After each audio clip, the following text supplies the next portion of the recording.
ब्राह्मणवाद जिंदाबाद अचानक से खूब बढ़ गया। धीरे धीरे एक न्यू नॉर्मल बनाने की कोशिश चल रही है देश के भीतर कि आप ब्राह्मणवाद क्यों कहते हैं, राजपूतवाद क्यों नहीं कहते हैं, कोई और वाद क्यों नहीं कहते हैं। बिहार विधानसभा में भी इसे लेकर के काफी हंगामा हुआ, खुल करके वहां ब्राह्मणवाद जिंदाबाद और आपने ब्राह्मणवाद शब्द कैसे कहा, इस पर बड़ा तमाशा होने लगा कि सदन के अंदर ही मारपीट हो जाएगी। खूब हंगामा हुआ, स्पीकर ने कहा ब्राह्मण शब्द को हटा दिया जाए, ब्राह्मणवाद को हटा दिया जाए। ने कहा गैर संवैधानिक।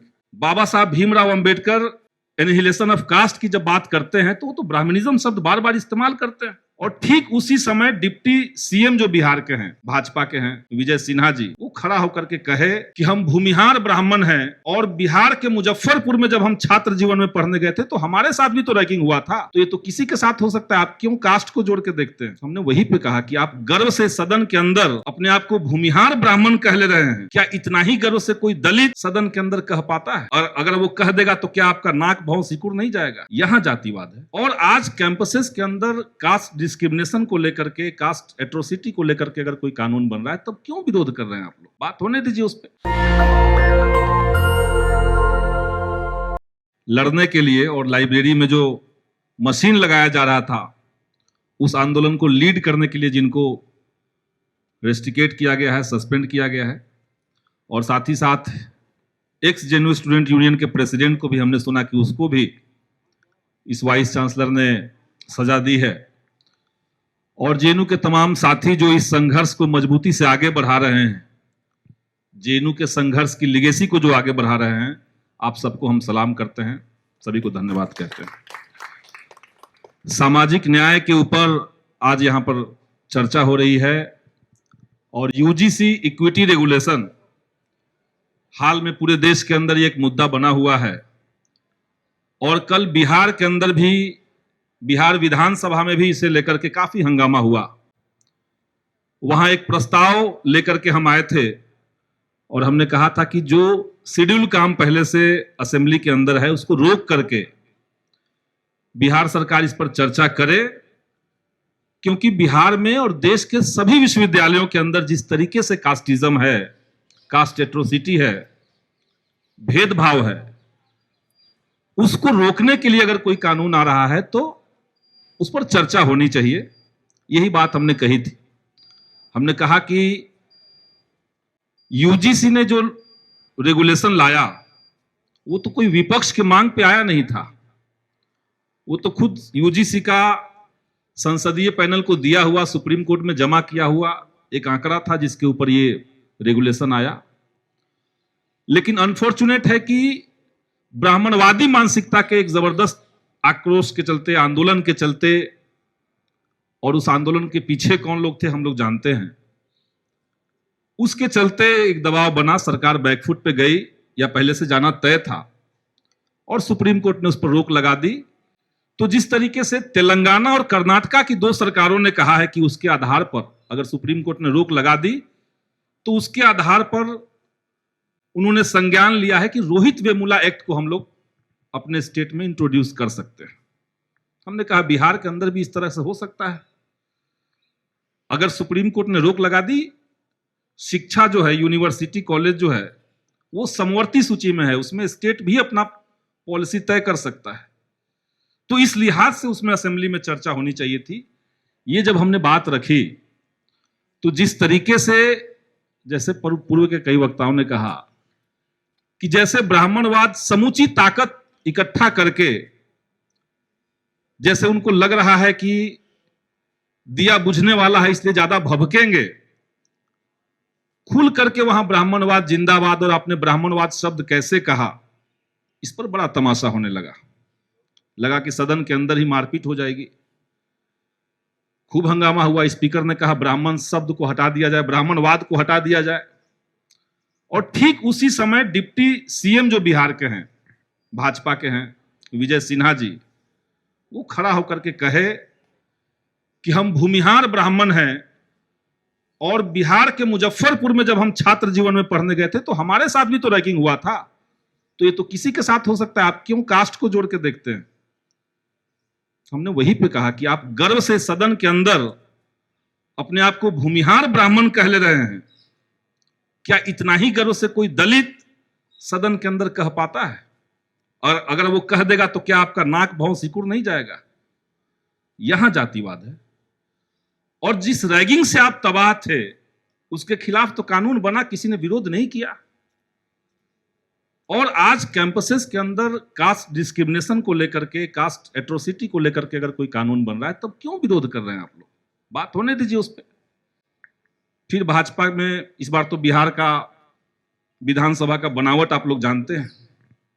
रणवीर सेना पूरा उठ करके सदन के अंदर बैठा हुआ है।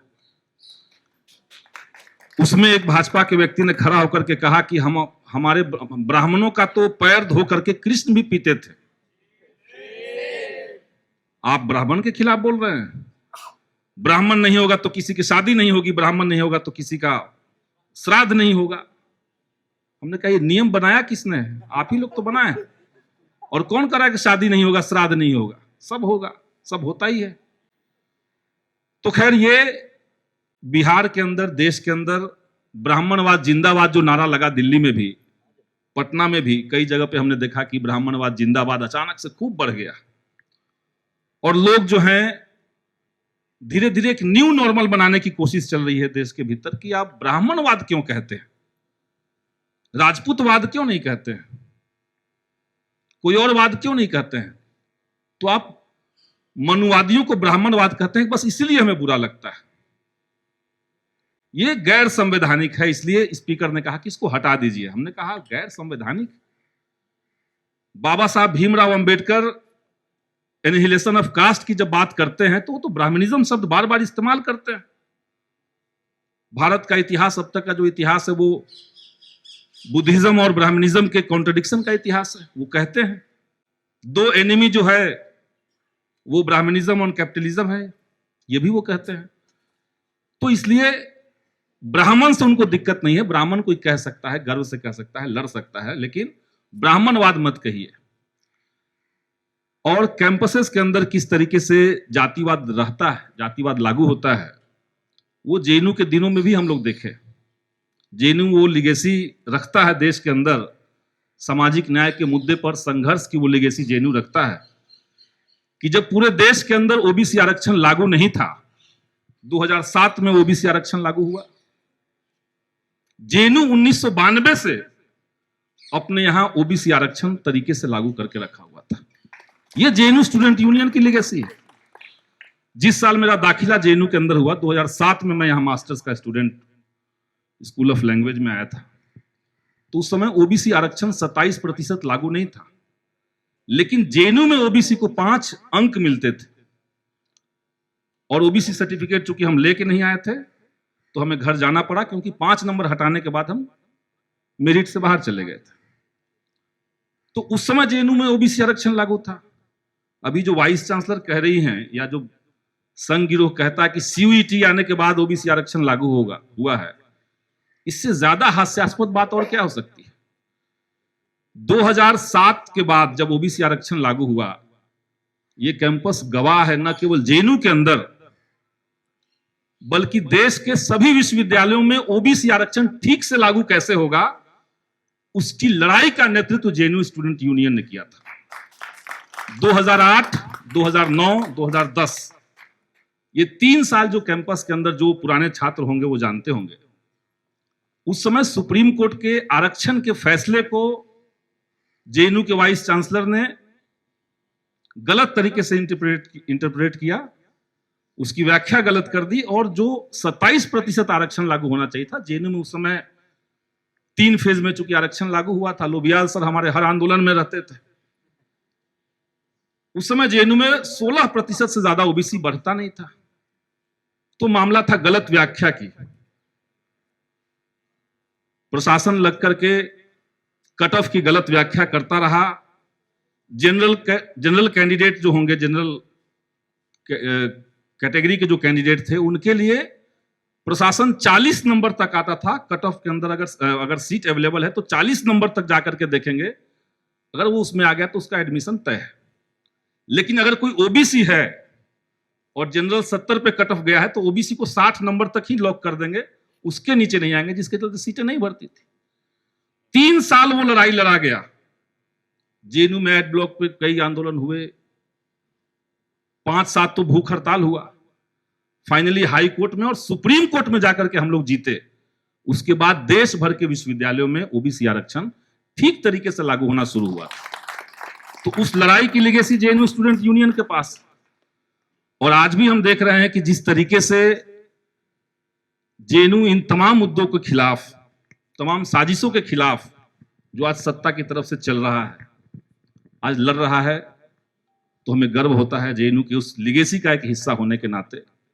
हमें गर्व होता है कि आज जब चौतरफा हमला देश के ऊपर है और ये जो सामाजिक न्याय की लड़ाई है, इसके साथ साथ एक और मुद्दा हम आपके सामने कहेंगे। अभी हम लोग चूंकि बिहार से जस्ट आए हैं, बिहार में हाल के दिनों में छोटी बच्चियों के साथ, छात्राओं के साथ यौन उत्पीड़न की घटना, हत्या और बलात्कार की घटना इतनी ज्यादा संख्या में बढ़ गई कि हर दिन अखबार में चल रहा है। 3 साल, 4 साल, 7 साल, 8 साल, 10 साल की बच्चियों के साथ। और इसके ऊपर जब हमने एक बात कही, कल विधानसभा के अंदर हमने एक बात कही कि केवल पुलिस की कुछ लापरवाही है, मामला केवल इतना तो नहीं हो सकता है अगर ये चीजें बढ़ रही है, बल्कि उसका एक बात हमने लिंक करने की कोशिश की कि जिस तरीके से अभी एप्स्टीन फाइल सामने आया और हिंदुस्तान का केंद्रीय मंत्री हरदीप सिंह पुरी, उसमें जिस तरीके से उसका नाम है, 2008 में एप्स्टीन जो था वो छोटी बच्चियों के बलात्कार के मामले में दोषी साबित हो चुका था और 2014 से लेकर के 17 तक लगातार 4 साल तक भारत का एक केंद्रीय मंत्री 62 बार ईमेल का आदान प्रदान अगर उस व्यक्ति से करता है और ये सब खुलासा हो जाने के बावजूद अगर उसके ऊपर कार्रवाई नहीं हुई, अभी भी संसद के अंदर बैठ करके वो माननीय बना हुआ है, तो इस देश के अंदर बलात्कार के कल्चर को आप बढ़ावा नहीं दे रहे हैं तो क्या कर रहे हैं? ये बात हमने कल सदन में कही, माइक बंद कर दिया गया। जैसे ही एप्स्टीन फाइल और हरदीप सिंह पुरी का नाम आया, माइक बंद। तो असल मुद्दों को दबा करके अब इन्हें लग रहा है कि मोदी चौतरफा फंसे हुए हैं और सच में फंसे हुए हैं। अमेरिका के सामने ऐसे ही लेट नहीं जा रहे हैं, झुकने की बात छोड़ दीजिए। तो मामला इनका गंभीर रूप से फंस चुका है और जिस नरेंद्र मोदी का अमेरिका में घुसने पर बैन था प्रधानमंत्री बनने के बाद भी, उसके लिए फील्डिंग किसने की थी? आप उस पूरे मेल के डिटेल में जाइए तो उसके लिए फील्डिंग कर रहे थे हरदीप पुरी। जाकर के अमेरिका में, इजराइल में लगातार बैठकें हुई, सेटिंग हुआ, भारत और इजराइल के साथ डील कुछ तय हुए, तब जाकर के न केवल बैन हटा बल्कि एक international image making Narendra Modi का उसके बाद किया गया। तो ये सारी बातें लिंक्ड है, सारी बातें जुड़ी हुई है और वही बात है कि चौतरफा तो राजा घिर चुका है और उसमें अपना प्रहार छात्र नौजवानों की तरफ से, स्टूडेंट्स की तरफ से, बुद्धिजीवी तबके की तरफ से अगर प्रहार लगातार जारी रहे तो वो दिन दूर नहीं है कि इनसे निजात हम लोग पा लेंगे, हम लोग देश को बचा लेंगे।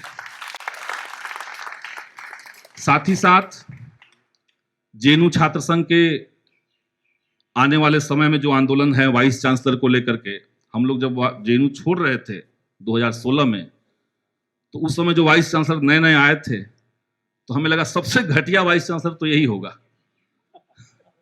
अब सुन रहे हैं कि इससे भी ज्यादा बेकार अभी वाइस चांसलर है।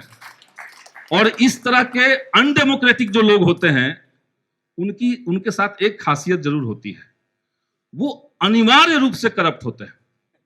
जो अलोकतांत्रिक है वो अनिवार्य रूप से भ्रष्ट भी होगा। ये हमने कई एग्जाम्पल देखा और उस समय तो छोटे छोटे घुसखोरी होती थी। अभी जेएनयू स्टूडेंट यूनियन ने जो बात रखा, हम लोग के टाइम पे नारा लगता था कि जब गमले लगवाता है वीसी पैसे खाता है। उस समय गमला लगा करके वाइस चांसलर पैसा खाता था। अब तो बड़ा बड़ा चीज कर रहा है, मूर्ति लगा करके। लाइब्रेरी में जो मशीन लगाने की बात चल रही थी वो केवल मशीन का मामला नहीं था, उसमें पैसा भी जुड़ा हुआ था। जो एजेंसी उसको लगवाया होगा उसके साथ मीटिंग हुआ होगा, वाइस चांसलर कह रही कि हमने बैठक करके उसको किया है, तो बैठक उसी एजेंसी के साथ हुआ होगा, उसी में दाम तय हो गया होगा, कितना परसेंट मिलेगा। तो ये लड़ाई आगे बढ़े इसी तरीके से, और हम लोग लड़ेंगे, जीतेंगे। इसी के साथ अपनी बात को खत्म करते हैं। बहुत बहुत धन्यवाद। नेशनल दस्तक की आपसे गुजारिश है कि अगर इसको बचाना चाहते हैं तो नेशनल दस्तक को सब्सक्राइब करने के लिए रेड कलर के सब्सक्राइब बटन को दबाएं, फिर बेल आइकन की घंटी दबाएं। नेशनल दस्तक को बचाने के लिए बहुत जरूरी है कि हर खबर को शेयर करें, लाइक करें, कमेंट जरूर करें।